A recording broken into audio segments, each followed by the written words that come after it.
নমস্কার। নতুন গল্পের আসরে সকলকে স্বাগত জানিয়ে আজকের নতুন গল্প শুরু করছি। আজকের গল্প প্রফুল্ল রায়ের লেখা জন। শীতের দুপুরে সূর্য যখন সোজা মাথার উপর উঠে আসে, সে সময় দোতলার পশ্চিম দিকের লম্বা বারান্দায় লাল গালিচার উপর বিছানা পেতে তার একপাশে চশমার খাপ, রামায়ণ, মহাভারত, চণ্ডী আর দুখানা বাংলা খবরের কাগজ যত্ন করে সাজিয়ে রেখে আসে শোভনা। ততক্ষণে দুপুরের খাওয়া শেষ হয়ে যায় শেখরনাথের। মুখ ধুয়ে তোয়ালেতে মুখ মুছে ৮০ বছরের জীর্ণ নড়বড়ে শরীরটাকে টানতে টানতে বারান্দায় নিয়ে চলে যান তিনি। শোভনা তার পুত্রবধূ। দুপুরে ধর্মগ্রন্থ আর খবরের কাগজ পড়াটা শেখরনাথের বহুকালের প্রিয় অভ্যাস। কিন্তু ইদানিং কটা বছর আর্থারাইটিসে ভীষণ কাহিল হয়ে পড়েছেন তিনি। দুই কাঁধে এবং কোমরে মাঝে মাঝে প্রচণ্ড যন্ত্রণা হয়। তখন মনে হয় কেউ যেন তাতানো লোহার ফলা শরীরের এই অংশগুলিতে জোর করে ঢুকিয়ে দিয়েছে। কড়া ডোজের ওষুধ আর ফিজিওথেরাপিতেও বিশেষ একটা কাজ হচ্ছে না। আজকাল পেটে দুপুরের ভাতটি পড়লেই দুটো চোখ জুড়িয়ে আসে। বই বা কাগজ টাগজ আর তেমন পড়া হয়ে ওঠে না। ওগুলো নাড়াচাড়া করতে করতেই ঘুমিয়ে পড়েন। দোতলার এই বারান্দাটা এমনভাবে টানা যে প্রথম দিকে দুপুরের রোদ একটু কোনাকুনি করে শেখরনাথের পায়ের উপর স্থির হয়ে থাকে। তারপর আকাশের ঢাল বেয়ে সূর্য যত পশ্চিমে নামে, রোদ ক্রমশ তার সারা গায়ে ছড়িয়ে পড়ে। রোদের এই টনিকটা তার খুব দরকার। অন্যদিনের মতন আজ শোয়ার প্রায় সঙ্গে সঙ্গেই ঘুমিয়ে পড়েছিলেন শেখরনাথ। যখন জেগে উঠলেন বিকেল হয়ে গেছে। পশ্চিমের উঁচু উঁচু বাড়ি আর গাছপালার আড়ালে সূর্য ধীরে ধীরে ঢাকা পড়ে গেছে। ঘুম ভাঙলেও শুয়েই রইলেন শেখরনাথ। মখমলের খাপ থেকে বাইফোকাল লেন্সের গোল চশমাটা বার করে চোখে পড়ে নিলেন। শেখরনাথ জানেন কিছুক্ষণের মধ্যেই শোভনা স্যাকারিন দেওয়া 1 কাপ চা নিয়ে আসবে। সেটি শেষ হতে না হতেই দিনের শেষ আলোটুকু আর থাকবে না। হালকা পায়ে নেমে আসবে শীতের সন্ধে, তাপমাত্রা ঝপ করে নেমে যাবে কয়েক ডিগ্রি। তখন আর এক মুহূর্ত এই খোলা বারান্দায় শ্বশুরকে থাকতে দেবে না শোভনা। তাড়া দিয়ে দিয়ে ঘরের ভেতর নিয়ে যাবে। তার জন্যই অপেক্ষা করছেন শেখরনাথ। বারান্দার ওমাথায় এক ঝাঁক শালিক চঞ্চল পায়ে নাচানাচি করছে, আর মাঝে মাঝেই হঠাৎ হঠাৎ খুশিতে কিচির মিচির করে উঠছে। আজ দিনটা রবিবার। একতলায় চলছে তুমুল হইচই। তার মানে সন্দীপ, শোভনা, রাজা আর রুকু টেবিল টেনিস কিংবা ক্যারাম নিয়ে মেতে উঠেছে। সন্দীপ শেখরনাথের একমাত্র ছেলে, একটা নামকরা বড় কোম্পানির অ্যাকাউন্টস অফিসার। রাজা আর রুকু তার নাতি নাতনি। রাজা সেন্ট জেভিয়ার্সে ইংলিশ অনার্স নিয়ে ফার্স্ট ইয়ারে পড়ছে। রুকুর এবার ক্লাস 11। সে পড়ে ক্যালকাটা গার্লসে। ছেলে মেয়ের সঙ্গে সন্দীপ আর শোভনার সম্পর্ক বন্ধুর মতন। কোথাও যাবার না থাকলে ছুটির দিনগুলো আড্ডা দিয়ে, ভিসিআরে ভালো ছবি দেখে কিংবা ক্যারাম ট্যারাম খেলে ওরা কাটিয়ে দেয়। বাড়ির সামনে দিয়ে 30 ফুট চওড়া অভয় হালদার রোড সোজা ট্রাম রাস্তায় গিয়ে পড়েছে। তার ওধারে মাঝারি একটা পার্ক আছে। শেখরনাথদের এদিকটায় বেশিরভাগ বাড়ি একতলা কি দোতলা, তবে মাঝে মাঝে 2-4টে তেতলা বাড়িও রয়েছে। কিন্তু পার্কের ওধারে হাই রাইজের ছড়াছড়ি। অভয় হালদার রোডে লোকজন বিশেষ নেই। বড় রাস্তায় 2-একটা ট্রাম, মিনি বাস কি ট্রাক গড়িয়ে গড়িয়ে চলে যাচ্ছে। তাদের যেন কোথাও যাবার তাড়া নেই তেমন। দূরের পার্কটায় নানা রঙের পোশাক পরা অসংখ্য বাচ্চা ছুটাছুটি করছে। ওদের সঙ্গে রয়েছে ওদের মা কিংবা আয়ার দল। রাস্তার দিকে তাকিয়ে থাকতে থাকতে একসময় উঠে বসেন শেখরনাথ। গা থেকে কম্বলটা খসে পড়ে। আস্তে আস্তে সেটা তুলে যখন ফের ভালো করে আবার জড়িয়ে নিচ্ছেন, সেই সময় চোখে পড়ে ট্রাম রাস্তার বুকে এসে একটা ট্যাক্সি দাঁড়িয়ে গেল। আর তার ভেতর থেকে মধ্যবয়সী একটি মহিলা নেমে রাস্তার লোকজনকে কিছু জিজ্ঞেস করতে করতে এদিকেই এগিয়ে আসছে। খুব সম্ভব কারোর ঠিকানা খুঁজছে। ট্যাক্সিটা কিন্তু মোড়ের মাথাতেই দাঁড়িয়ে থাকে। 80 বছরের নির্জীব চোখেও শেখরনাথ আবছাভাবে দেখতে পান ড্রাইভার ছাড়া ট্যাক্সিটায় আরও একজন বসে আছে। মহিলাটির বয়স 50-এর কাছাকাছি, সুশ্রী সম্ভ্রান্ত চেহারা, চিবুকের তলায়, গালে এবং কোমরে বেশ মেদ জমেছে, কিন্তু সৌন্দর্যের শেষ রশ্মিগুলো এখনো তার চোখ মুখ থেকে একেবারে বিলীন হয়ে যায়নি। পরনে কাঁথা স্টিচের দামি শাড়ি, চোখে ফ্যাশনেবল চশমা, ডান কাঁধ থেকে চমৎকার লেডিস ব্যাগ ঝুলছে, আর বাঁ হাতে একটা বড় সুটকেস রয়েছে। কৌতূহল শূন্য চোখে লক্ষ্য করছিলেন শেখরনাথ। মহিলাটি বাড়ির নম্বর দেখতে দেখতে যখন তাদের শান্তিনিবাসের সামনে এসে দাঁড়ায়, তখন চমকে ওঠেন শেখরনাথ। শরীর ভারী হয়ে গেলেও 30 বছর আগের এক মেদহীন প্রাণবন্ত তরুণীর আদল যেন মহিলার সর্বাঙ্গে বসানো। সেই ডিম্বাকৃতি নিষ্পাপ মুখ, ঘন পালকে ঘেরা উজ্জ্বল চোখ, তেমনি চিবুকের খাঁজ, মসৃণ ভাঁজহীন গলা।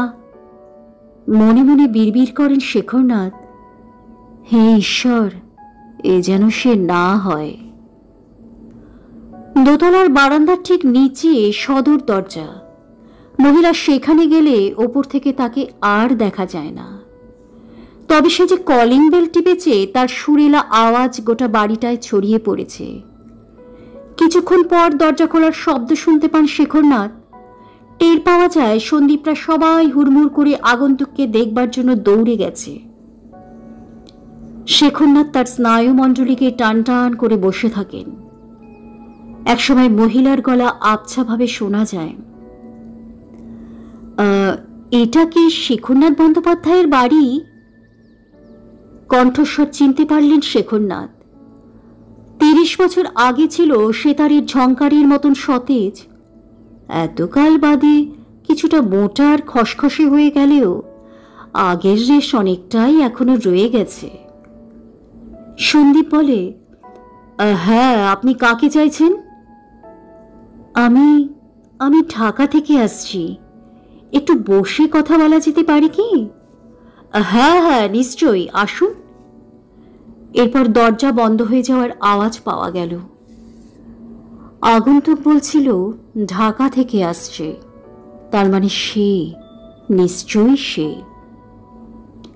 এই শীতের বিকেলে অঢেল বাতাস চারদিকে, তবু মনে হলো দম বন্ধ হয়ে আসছে শেখরনাথের। ফুসফুস যেন ফেটে চৌচির হয়ে যাবে এখুনি। ওইদিকে হইচই মাতামাতি থেমে নিচের তলাটা একেবারে নিঝুম হয়ে গেছে। কি করবেন প্রথমটা স্থির করতে পারলেন না শেখরনাথ। ব্যাকুল বিহল দৃষ্টিতে শীতের এই মলিন বেলা শেষে ম্রিয়মাণ রাস্তাঘাট আর বাড়িঘরের দিকে কয়েক পলক তাকিয়ে থেকে হঠাৎ মনস্থির করে ফেললেন, একটু পরে শোভনা কি সন্দীপ কিংবা দুজনেই হয়তো দোতলায় ছুটে আসবে। কিন্তু ঢাকা থেকে এই মাত্র যে এসেছে, তিনি তার মুখটা এখন আর দেখতে চান না। অথচ একসময় এই মুখটাই তার ভীষণ প্রিয় ছিল। এতকাল তাদের ধারণা ছিল সে মৃত, কিন্তু না, এখনো সে বেঁচে আছে। অথচ বছরের পর বছর তার মৃত্যু কামনা করতে করতে কবে যেন তাকে ভুলে গিয়েছিলেন শেখরনাথ। কি প্রয়োজন ছিল 30 বছর পর কলকাতায় এসে তার বুকের গভীরে লুকোনো একটি ক্ষতকে ঘা দিয়ে দিয়ে রক্তাক্ত করে তোলার? বিকল শরীরটাকে এক টানে টেনে তোলেন শেখরনাথ। যন্ত্রণার একটি প্রবাহ কোমর থেকে পায়ের পাতা পর্যন্ত তীব্র গতিতে নেমে যায়। অন্য সময় হলে হয়তো তার গলা দিয়ে একটা কাতর আওয়াজ বেরিয়ে আসত, কিন্তু এখন তেমন কোনো অনুভূতিই হলো না। বারান্দার বাঁ পাশে তার নিজস্ব ঘর, সেটাই দুটো দরজা। একটা দিয়ে বাড়ির ভেতরে যাওয়া যায়, আর একটা এই বারান্দা যাতায়াতের জন্য। ধরফর করে উঠে ঘরে ঢুকে দুটো দরজাই বন্ধ করে দিলেন শেখরনাথ। এই ঘরে আসবাব বলতে খুবই সামান্য। একধারে দেওয়াল ঘেঁষে পুরনো আমলের খাটে পুরু জাজিমের উপর ধবধবে বিছানা, আরেক পাশে কাঠের ছোট সিংহাসনে কালী থেকে গণেশ পর্যন্ত নানা দেবদেবীর মূর্তি। এছাড়া আছে আলনা, আলমারি, দু একটা সেকের লোহার ট্রাঙ্ক, এক দেওয়ালে লক্ষ্মীর ছবিওয়ালা বাংলা ক্যালেন্ডার, তার উপর ফ্রেমে বাঁধানো ৪৫-৪৬ বছরের এক মধ্যবয়সিনীর ফটো। হাস্যোজ্জ্বল সুন্দর এই মানুষটি হেমলতা, শেখরনাথের স্ত্রী। ৬৩-তে যেবার তিনি মিরপুরে পুড়ে মারা যান, সে বছরই ছবিটা তোলা হয়েছিল। এটাই হেমলতার শেষ ছবি। দুই দরজায় খিল তুলতে কেউ যেন ধাক্কা দিতে দিতে শেখরনাথকে বিছানায় তুলে দেয়। অদ্ভুত এক ঘোরের মধ্যে তিনি স্ত্রীর ফটোর দিকে তাকিয়ে নিঃশব্দে বসে থাকেন। বহুবার শেখরনাথ মনে মনে প্রতিজ্ঞা করেছেন পেছনে ফিরে তাকাবেন না। ৩০ বছর আগে যা ঘটে গেছে তার জন্য ভেতরে বাইরে ভেঙে চুরে তিনি শতখান হয়ে গেছেন। হৃৎপিণ্ডে কত যে রক্তক্ষরণ রয়েছে তার খবর কে রাখে? সন্দীপ তখন ১৫ বছরের কিশোর। তার মুখের দিকে তাকিয়ে শোক, দুঃখ, কাতরতা ভুলতে চেষ্টা করেছেন শেখরনাথ। সত্যি সময়ের হাতে এমন এক ম্যাজিক থাকে যা সমস্ত কিছুর তীব্রতাকে কমিয়ে দেয়। দিয়েও ছিল। শেখরনাথের মনে হয়েছিল তিনি সব ভুলে গেছেন, কিন্তু এখন এই ৩০ বছরের পলিস্তর সরিয়েও উঠে আসছে সেই দিনগুলো, ভীতিকর, আতঙ্কজনক, দুঃস্বপ্নে ভরা। বিস্মৃতিতে যা লুপ্ত হয়ে গেছে বলে মনে হয়েছিল, এখন দেখা যাচ্ছে তার কিছুই হারায়নি, স্মৃতির কালাধারে অবিকল সংরক্ষিত আছে। আজও মনে পড়ে দেশভাগের পর সেই আমলে পূর্ব পাকিস্তান থেকে যখন শরণার্থীর ঢল নামল পশ্চিমবঙ্গ, ত্রিপুরা বা আসামের দিকে, ভীষণ ভয় পেয়ে গিয়েছিলেন হেমলতা। শেখরনাথকে বলেছিলেন, চলো না গো, বাড়িটা বেচে আমরা কলকাতায় চলে যাই। সেই সময় ইস্ট পাকিস্তানে জমি জমা বাড়িঘর বিক্রির তেমন সমস্যা ছিল না। শেখরনাথ তখন ম্যাকেঞ্জি ব্রাদার্সের জুট মিলে জুনিয়র অ্যাডমিনিস্ট্রেটিভ অফিসার। বয়স ৩৫ কি ৩৬ হবে। ঢাকা থেকে মাইল ৪০ দূরে ধলেশ্বরীর পাড়ে মিরপুরে চটকলটা ছিল। ১৫০ বছর ধরে শেখরনাথরা ওই শহরের স্থায়ী বাসিন্দা। বংশলতিকার দিক থেকে তাদের ৭ম প্রজন্ম চলছিল। এর মধ্যে তাদের কেউ কোনোদিনও অন্য কোথায় যাবার কথা ভাবেননি পর্যন্ত। প্রজন্মের পর প্রজন্ম বন্দ্যোপাধ্যায় বংশের শিকড় এই পুরনো শহরটির মাটির তলায় বহুদূর পর্যন্ত ছড়িয়ে গেছে। এক কথায় তাকে উপড়ে ফেলা এত সহজ ছিল না। শেখরনাথ বলেছিলেন, কলকাতায় যাব কেন? আমরা কি কোনো অপরাধ করেছি? এটা আমার দেশ, আমরা এখানেই থাকব। কিন্তু দেখছো না রোজ কত লোক চলে যাচ্ছে। যাক, আমরা যাচ্ছি না। হেমলতা উদ্বিগ্ন মুখে বলেছিলেন, কেন জানি না আমার মন বলছে শেষ পর্যন্ত এদেশে আমরা থাকতে পারবো না গো। শেখরনাথ ছিলেন প্রচণ্ড গোঁড়া।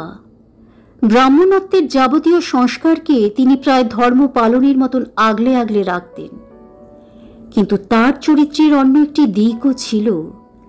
প্রতিবেশীদের তিনি বিশ্বাস করতেন, তাদের ওপর ছিল তার অগাধ আস্থা। কণ্ঠস্বরে জোর দিয়ে বলেছিলেন, এই শহরে সবাই আমাদের চেনে, তারা থাকতে কেউ আমাদের গায়ে একটা আঁচড় কাটতে পারবে না। সেদিন হেমলতা আর কোনো কথা বলেনি। শেখরনাথ বলেছিলেন, মিরপুরে কম রায়ট তো হয়নি, কিন্তু আমাদের কি কোনো ক্ষতি হয়েছে? লোকজন বিপদের সময় আমাদের পাশে কি ছুটে এসে দাঁড়ায়নি? তাদের প্রতিবেশীরা ছিলেন সহৃদয়, সহানুভূতিশীল। ঘোর দুঃসময়ে তারা চিরকাল পাশে ছিল। ৪৬-এর দাঙ্গার সময় যখন অখণ্ড ভারত জুড়ে রক্তের স্রোত বয়ে যাচ্ছিল, তখনও তারা শেখরনাথের গায়ে একটা আঙ্গুল পর্যন্ত কাউকে ঠেকাতে দেয়নি। সবই ঠিক, তবু সেই সময় স্বামীর মতন এখানকার মানুষের উপর আস্থা রাখতে পারছিলেন না হেমলতা। দেশভাগের পর তার বিশ্বাসের ভিতটাই আলগা হয়ে গিয়েছিল। তিনি অবশ্য শহরের মানুষ সম্পর্কে নিজের সংশয়ের কথাটা পরিষ্কার করে সেদিন কিছু বলেননি, শুধু শঙ্কাতুর সুরে জিজ্ঞেস করেছেন, কিন্তু খুকু, তার ভবিষ্যৎটা কি হবে গো? তখন তাদের একটিমাত্র সন্তানেরই জন্ম হয়েছে, যার আদরের নাম খুকু। অন্য একটি নামও রাখা হয়েছিল মনিকা, যা পরে স্কুল কলেজে ব্যবহার করা হবে। তখন খুকুর বয়স ছিল মাত্র 5। হেমলতার প্রশ্নের ভেতর পরিষ্কার একটা ইঙ্গিত ছিল, যা বুঝতে অসুবিধে হয়নি শেখরনাথের। তার স্ত্রীটি তাদের মতোই বরিশালের এক গোড়া ব্রাহ্মণ বংশের মেয়ে। বাপের বাড়ির যাবতীয় প্রাচীন সংস্কার এবং রক্ষণশীলতা অস্থিমজ্জায় পুড়ে তিনি শ্বশুরবাড়িতে এসেছিলেন। তার সঙ্গে যোগ হয়েছিল এই বন্দ্যোপাধ্যায় বংশের গোড়ামি। হেমলতার ভাবনা, চিন্তা, ধ্যান ধারণা সবকিছুই ছিল শক্ত লোহার ফ্রেমে আটকানো। এই ফ্রেমটির বাইরে একটি পা ফেলাও তার পক্ষে সম্ভব ছিল না। সেদিন মনে মনে একটু কৌতুক বোধ করেছিলেন শেখরনাথ। বলেছিলেন, 5 বছরের একটা ছোট্ট মেয়ের ভবিষ্যৎ নিয়ে এখনই ভেবে ভেবে মাথা খারাপ করে ফেলছো তুমি। ভাবতাম না যদি দেশটা আগের মতন থাকতো। তাছাড়া খুকুর বয়স তো চিরদিন 5 বছর থাকবে না। তোমার কি ধারণা এখানকার সবাই অমানুষ হয়ে গেছে? না, তা হয়তো হয়নি, কিন্তু খুকুর বিয়ের কথা বলতে চাইছো তো? কিছু না বলে সোজা স্বামীর দিকে তাকিয়েছিলেন হেমলতা। শেখরনাথ বলেছিলেন, দেশে ভাঙন ধরলেও সবাই বাড়িঘর ফেলে ওপারে চলে যাবে না হেমলতা। যারা থাকবে তাদের ভেতর থেকে খুকুর জন্য তোমার মনের মতন একটি ছেলে নিশ্চয়ই পেয়ে যাবে। সেই সময় হঠাৎ ভেতরের দিকের বন্ধ দরজায় আস্তে আস্তে টোকা পড়ে।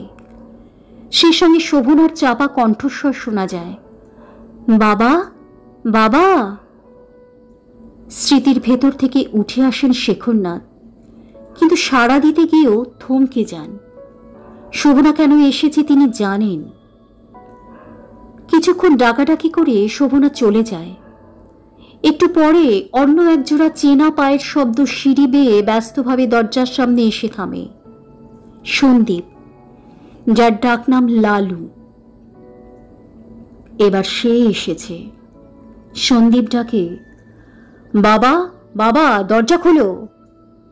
তার গলায় উত্তেজনা এবং অস্থিরতা রয়েছে, কিন্তু শেখরনাথ চুপ, আচ্ছন্নের মতন বসে থাকে। সন্দীপ একটানা বলে যায়, দরজা খোলো, দরজা খোলো বাবা, ঢাকা থেকে দিদি এসেছে, আমার দিদি এসেছে বাবা। শেখরনাথের হৃৎপিণ্ড পলকের জন্য থেমে এমন প্রবল গতিতে লাফাতে থাকে যে তার উত্থান পতনের শব্দ তিনি নিজেই শুনতে পান। মনে হয় বুকের ভিতর কেউ এলো পাথারি করে হাজারটা ঢাক পেটিয়ে চলেছে যেন। ব্যাকুলভাবে সন্দীপ এবার বলতে থাকে, বাবা, তুমি কি দিদির সঙ্গে একটিবারও দেখা করবে না? ও কি চলে যাবে বাবা? ও তো কত দূর থেকে এসেছে শুধু আমাদের সাথে দেখা করতে। তুমি দরজাটা একটু খোলো বাবা। শেখরনাথ বসেই থাকেন। হতাশ, ব্যর্থ, বিপর্যস্ত সন্দীপ ডেকে ডেকে এক সময় নিচে নেমে যায়। স্বয়ংক্রিয় কোনো নিয়মে ধলেশ্বরী পাড়ের সেই সব দিন আবার স্মৃতিতে হানা দেয় শেখরনাথের। সেই যে খুকুকে নিয়ে হেমলতার সঙ্গে কথা হয়েছিল, তারপর মিরপুরের আবহাওয়া খুব দ্রুত বদলে যেতে থাকে। ওপার থেকে জলোচ্ছ্বাসের ঢলের মতন শরণার্থীরা যেমন ইন্ডিয়ায় চলে এসেছিল, তেমনি বিহার, উত্তরপ্রদেশ থেকে অজস্র মানুষ উৎখাত হয়ে পূর্ব পাকিস্তানে চলে এসেছে। ঢাকা, চট্টগ্রাম এবং খুলনার মতন বড় বড় শহর ভরে যাবার পর তাদের অনেকেই চলে এসেছিল এই মিরপুরে। পূর্ব পাকিস্তানের শরণার্থীদের মতন এদের মনেও ছিল সর্বস্ব হারানোর ক্রোধ, হতাশা আর তীব্র প্রতিশোধ স্পৃহা। মিরপুরের নতুন আগন্তুকদের শক্ত চোয়ালে সবসময় নিষ্ঠুরতা ফুটে থাকত, দু চোখে জ্বলত আগুন। দ্বিজাতি তত্ত্বের মধ্যে যে প্রচণ্ড ঘৃণা আর অবিশ্বাস ছিল, দেশভাগের পরেও তার বিষ এতটুকু কমেনি, বরং ক্রমশ বেড়েই যাচ্ছিল। বাতাসে তখন বিদ্বেষের বারুদ, একটি অগ্নিস্ফুলিঙ্গ এসে পড়ার শুধু অপেক্ষা। যত দিন যাচ্ছিল মিরপুরও উত্তপ্ত হয়ে উঠছিল। মাঝে মাঝে ছোটখাটো দাঙ্গাও হচ্ছিল, তবে আগের মতোই প্রতিবেশীরা শেখরনাথদের আগলে আগলে রেখেছিল। দেখতে দেখতে কটা বছর কেটে গেল। এরই মধ্যে ম্যাকেনজি ব্রাদার্সের ব্রিটিশ মালিক ঢাকার এক ইন্ডাস্ট্রিয়ালিস্টের কাছে চটকল বেচে দিয়ে নিজের দেশে চলে গেলেন। কারখানার পরিবেশও আর আগের মতন রইল না। শেখরনাথ বেশ বুঝতে পারছিলেন এখানে তিনি অবাঞ্ছিত। হেমলতার সঙ্গে এ নিয়ে বহু আলোচনা হয়েছে। এদিকে খুকু বড় হচ্ছিল, তাদের আরো দুটো ছেলেও হয়েছে, সন্দীপ আর সঞ্জয়। শুধু কারখানাতেই নয়, যে প্রতিবেশীরা এতদিন ছিল তাদের আশা ভরসা, তাদের কারো কারো আচরণ এবং চোখ মুখের চেহারাও বদলে যেতে লাগলো খুব দ্রুত। দেশভাগের পরও মানুষের প্রতি শেখরনাথের যে অগাধ বিশ্বাস ছিল, তখন তাতে চির ধরতে শুরু করেছে। একবার ভাবছিলেন কলকাতায় চলে যাবেন, পরক্ষণেই মনে হচ্ছিল দেখাই যাক না আর কটা দিন। আসলে কলকাতা ছিল তার কাছে প্রায় অচেনা। সেখানে গিয়ে তিনি কি করবেন, কোথায় থাকবেন, ছেলে মেয়ে এবং স্ত্রীকে কিভাবে বাঁচাবেন ভেবে উঠতে পারছিলেন না। ঘোর অনিশ্চয়তা তাকে স্থির কোনো সিদ্ধান্ত নিতে দিচ্ছিল না। শেষ পর্যন্ত আচমকা আবার দাঙ্গা বাঁধল মিরপুরে। পুরনো প্রতিবেশীদের মধ্যে যারা শুভাকাঙ্ক্ষী ছিল, তারা দৌড়ে আসার আগেই বাড়িতে আগুন লাগানো হলো। পুড়ে মারা গেলেন হেমলতা, আর লুট হয়ে গেল খুকু। সন্দীপ আর সঞ্জয় তখন স্কুলে, শেখরনাথ তার জুট মিলে, তাই তারা প্রাণে বেঁচে গেলেন। এরপর শেখরনাথ ঠিক করে ফেললেন এদেশে আর থাকবেন না। হিতাকাঙ্ক্ষীরা বললেন, কলকাতায় চলে যান, এখানকার যা হাল, না থাকাই ভালো। তারাই বাড়ি বিক্রির ব্যবস্থা করে দিল। যা দাম পাওয়া উচিত ছিল তার 8 ভাগের 1 ভাগ মাত্র পাওয়া গেল। কলকাতায় আসার পর এপারের আত্মীয় স্বজনেরা যারা পার্টিশনের সঙ্গে সঙ্গে দেশ ছেড়েছিল, তারাই অভয় হালদার রোডের এই বাড়িটা কিনে দেয়। ভালো একটি স্কুলে ভর্তি হলো সন্দীপ আর সঞ্জয়। শেখরনাথ এখানকার এক মার্কেন্টাইল ফার্মে ছোটখাটো কাজও জোগাড় করে নিলেন। কিন্তু সঞ্জয় আর বেশি দিন বাঁচেনি। কলকাতায় আসার বছরখানেকের মধ্যেই ভুল চিকিৎসায় মারা যায়। সর্বস্ব খোয়াবার পর সন্দীপকে আঁকড়ে ধরেছিলেন শেখরনাথ। এই ছেলেই তখন তার ধ্যান জ্ঞান। সন্দীপও খুব শান্ত, বাধ্য, বাবা ছাড়া কিছুই জানতেন না। ছাত্র হিসেবেও ছিলেন অসাধারণ মেধাবী। এমকমে ফার্স্ট ক্লাস পেয়ে কোম্পানি সেক্রেটারিশিপে ডিগ্রি নেবার পর অ্যাকাউন্টস অফিসারের চাকরি পেল। তারপর ওর বিয়ে দিলেন শেখরনাথ। পূর্ব পাকিস্তান থেকে বুকের ভেতর দুটো দগদগে রক্তাক্ত ক্ষত নিয়ে শেখরনাথ সেদিন কলকাতায় এসেছিলেন। হেমলতা আর খুকু। হেমলতা তো খুনই হয়েছে, কিন্তু খুকু গোড়া ব্রাহ্মণ পরিবারের মেয়ে। লুট হবার পর তার যে কি অবস্থা হতে পারে সে কথা ভেবে প্রতিদিন তিনি ঈশ্বরের কাছে প্রার্থনা করেছেন খুকুরও যেন মৃত্যু হয়। কিন্তু কই, ঈশ্বর তার প্রার্থনা শোনেননি তো। কখন যে সন্ধে নেমে গিয়েছিল শেখরনাথ তা জানেন না। শীতের অন্ধকার আর হিমে বাইরের রাস্তায় কর্পোরেশনের আলোগুলোর তলায় কুয়াশার ছোট ছোট বৃত্ত চোখে পড়ে। শেখরনাথ বিছানা থেকে নেমে যে ঘরের আলোটা জ্বালবেন তেমন কোনো ইচ্ছাই নিজের মধ্যে খুঁজে পেলেন না। ঠান্ডা উত্তরে হাওয়া যে খোলা জানালা দিয়ে ঘরে ঢুকছে সেদিকেও তার খেয়াল নেই। আচ্ছন্নের মতো এবং অনুভূতি শূন্যের মতন তিনি বসেই থাকেন। কতক্ষণ পর মনে নেই, কিন্তু আবার সিঁড়িতে পরিচিত 4 জোড়া পায়ের আওয়াজ শোনা যায়। এবার আর সন্দীপ বা শোভনা আলাদা আলাদা আসেনি, রাজা আর রুকু ওদের সঙ্গে এসেছে। ফের দরজায় ধাক্কা পড়ে। ওরা একসঙ্গে ডাকতে থাকে, বাবা, বাবা, দাদু। কিছুক্ষণ আগের মতোই সাড়া না দিয়ে স্তব্ধ হয়ে বসে থাকলেন শেখরনাথ। এবার অন্য সবার গলা ছাপিয়ে সন্দীপের কণ্ঠস্বর কানে আসে, তোমার ভয় নেই, দিদি চলে গেছে বাবা। ওর মুখ তোমার আর দেখতে হবে না, দরজা খোলো। তার গলায় ক্ষোভ, দুঃখ, হয়তোবা কিছুটা অধীরতাও মেশানো রয়েছে। আশ্চর্য, যাকে তিনি দেখতে চাননি, যার জন্য 30 বছর ঈশ্বরের কাছে মৃত্যু ছাড়া আর কিছু কামনা করেননি, সে চলে গেছে শুনে অদ্ভুত এক ব্যাকুলতা বোধ করতে থাকেন শেখরনাথ। নিজেকে টেনে হেঁচড়ে খাট থেকে নামিয়ে আনেন, আলো জেলে দরজা খুলে দেন। কিছুক্ষণ স্থির চোখে শেখরনাথকে লক্ষ্য করে সন্দীপরা, তারপর একসঙ্গে সবাই ঘরে ঢুকে। শেখরনাথের পরনে ধুতি এবং হাফাতা খদ্দরের জামা ছাড়া আর কিছু নেই। রাস্তার দিকের জানালা দিয়ে হু হু করে উত্তরের হাওয়ার সঙ্গে হিম ঢুকছে ঘরে। ঠান্ডায় তার শরীর কেঁপে কেঁপে উঠছে, কিন্তু তিনি বুঝি টের পাচ্ছেন না। শোভনা ছুটে ঘরের এক কোণের আলনা থেকে শাল এনে শ্বশুরের গায়ে ঘন করে জড়িয়ে দিয়ে তাকে ধরে ধরে বিছানায় বসিয়ে দেয়। সন্দীপ, রুকু আর রাজা শেখরনাথের কাছে এগিয়ে এসেছিল, তবে তারা বসে না। সন্দীপ বলে, এ তুমি কি করলে বাবা? দিদিরা কত বছর ধরে আমাদের খোঁজ করেছে, শেষ পর্যন্ত ঢাকার ইন্ডিয়ান হাই কমিশন এই বাড়ির ঠিকানা জোগাড় করে দিতে পেরেছে, আর সেটা পেয়েই ওরা ছুটে এসেছিল। কিন্তু তুমি দরজায় খিল দিয়ে বসে রইলে, একবারও দিদিকে কাছে ডেকে নিলে না। দিদি যে কাঁদতে কাঁদতে চলে গেল বাবা, আর কোনোদিনই বোধহয় সে আসবে না। একটু থেমে আবার বলে, হারুনদা কি ভাবলো বলো তো? রুদ্ধস্বরে শেখরনাথ জিজ্ঞেস করে, কে হারুনদা? দিদির স্বামী। সন্দীপের কথা শেষ হতে না হতে শেখরনাথের মুখ চোখের চেহারা একেবারে বদলে যায়। তাকে অত্যন্ত অসুস্থ দেখায়, মনে হয় তার শ্বাস প্রশ্বাস যেন বন্ধ হয়ে আসছে। হারুন নামটি শোনার সঙ্গে সঙ্গে ব্রাহ্মণত্বের প্রাচীন সংস্কারগুলি শেখরনাথকে বিপর্যস্ত করে তুলতে থাকে।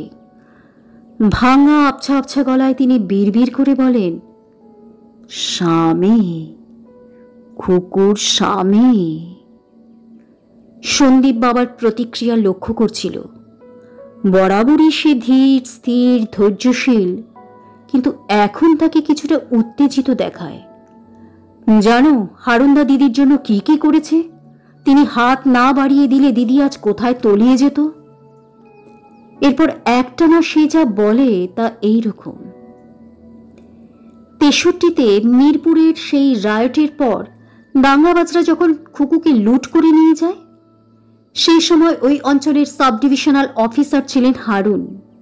তিনি কয়েক মাস বাদে খুকুকে উদ্ধার করে নিজেদের বাড়ি নিয়ে যান। তারপর তাকে ফিরিয়ে দেবার জন্য শেখরনাথদের খোঁজ করতে থাকেন, কিন্তু ততদিনে তারা কলকাতায় চলে এসেছেন। বছরখানিক চেষ্টার পরও যখন শেখরনাথদের সন্ধান পাওয়া যায় না, তখন লাঞ্ছিতা একটি মেয়েকে সামাজিক মর্যাদা দেবার জন্য তিনি বিয়ে করেন। তার মা বাবার দিক থেকে কোনো রকম বাধা আসেনি, বরং তারা পরম উদারতার সঙ্গে খুকুকে গ্রহণ করে নিয়েছিলেন। সেদিনের সেই তরুণ অফিসার হারুন এখন ঢাকার এডুকেশন মিনিস্ট্রির জয়েন্ট সেক্রেটারি। ওদের এক ছেলে, 2 মেয়ে। ছেলে ডাক্তার, মেয়েরা কলেজে পড়ছে। সন্দীপ আবার বলে, ভীষণ অন্যায় হয়ে গেল বাবা, দিদি আর কোনোদিনও আমাদের এখানে আসবে না যে। শেখরনাথ চুপ করে থাকেন। সন্দীপ এবার বলে, হারুনদাও এসেছিল, মেয়ে বাপের বাড়িতে কিরকম অভ্যর্থনা পায় সেটা বুঝে বাড়িতে ঢুকতেন, কিন্তু তার হলো না।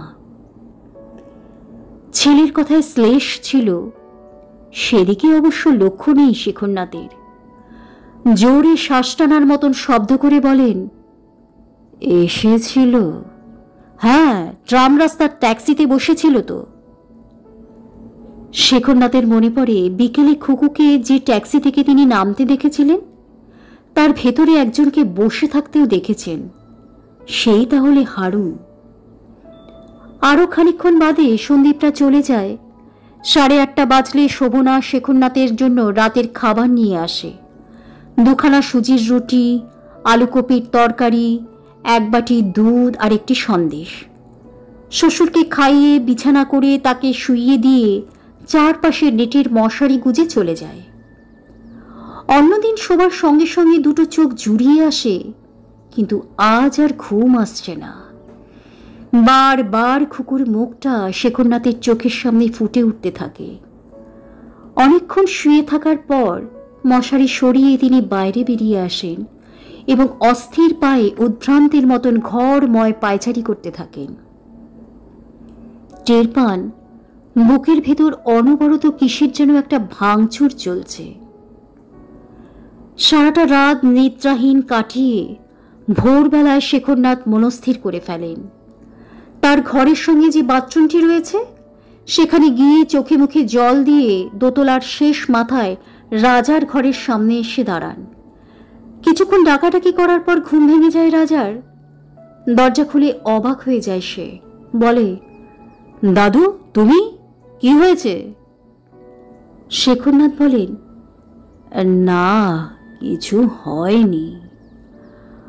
বলছি তোর পিসি কলকাতায় কোথায় উঠেছে রে, জানিস? হ্যাঁ, পার্ক স্ট্রিটের একটা হোটেলে। তুই আমাকে একবার সেখানে নিয়ে যেতে পারবি?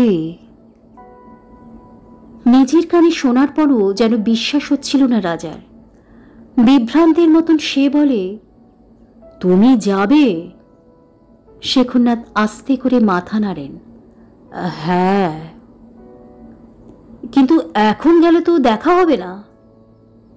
কেন? আজ সকালের ফ্লাইটে ওরা ঢাকায় যাচ্ছে, আমরা যেতে যেতে পিসিরা বেরিয়ে পড়বে। একটু ভেবে শেখরনাথ বলেন, তাহলে তাড়াতাড়ি মুখ টুক ধুয়ে রেডি হয়ে নে, আমরা একবারে এয়ারপোর্টেই যাব। কাউকে এখন কথা বলার দরকার নেই। নিজের ঘরে ফিরে এসে দ্রুত পোশাক পাল্টে নেন শেখরনাথ। একধারে ছোট একটা লোহার সিন্দুক আছে, সেটা খুলে তার ভেতর থেকে মাঝারি একটা চামড়ার ব্যাগ বার করে সিন্দুকটা ফের বন্ধ করে দেন।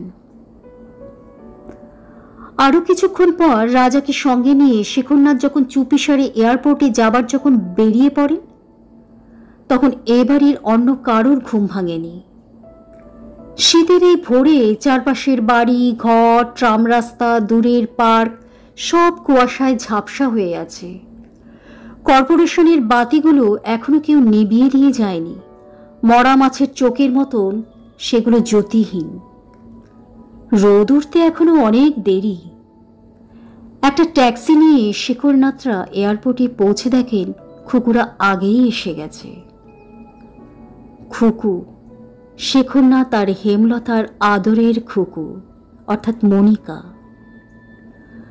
দূর থেকেই শেখরনাথদের দেখতে পেয়েছিল তারা। হারুন আর সে থমকে দাঁড়িয়ে যায়। ওদিকে রাজা আর শেখরনাথও থেমে গিয়েছিল। তার হৃৎপিণ্ড তোল পার হয়ে যাচ্ছিল। লক্ষ্য করছিলেন খুকুর ঠোঁট দুটো থরথর করে কাঁপছে। তার মুখে কষ্ট, আনন্দ, অভিমান, অভিযোগ, কত রকমের অভিব্যক্তি যে খেলে যায়। কতক্ষণ পর খেয়াল নেই, পায়ে পায়ে মেয়ের কাছে চলে এসেছিল শেখরনাথ। হঠাৎ 50 বছরের মধ্যবয়সী খুকু বালিকার মতন ফুপিয়ে ফুপিয়ে কেঁদে ওঠে। তার হাত পায়ের জোর যেন বিচিত্র আবেগে আলগা হয়ে যাচ্ছিল। হুড়মুড় করে সে বাবার পায়ের কাছে আছড়ে পড়ে, কিন্তু তাকে ছোঁয় না। নিচু হয়ে মেয়েকে বুকের কাছে তুলে নিয়ে দুহাতে অনেকক্ষণ জড়িয়ে থাকেন শেখরনাথ। তিনি বেশ টের পান তার বুক চোখের জলে ভেসে যাচ্ছে। দূরে দাঁড়িয়েছিলেন হারুন, অত্যন্ত সুপুরুষ, বুদ্ধিদীপ্ত, উজ্জ্বল চোখমুখ। একসময় তাকেও কাছে ডাকেন শেখরনাথ। এগিয়ে এসে হারুন তার পা ছুঁতেই তাকেও বুকে জড়িয়ে নেন তিনি।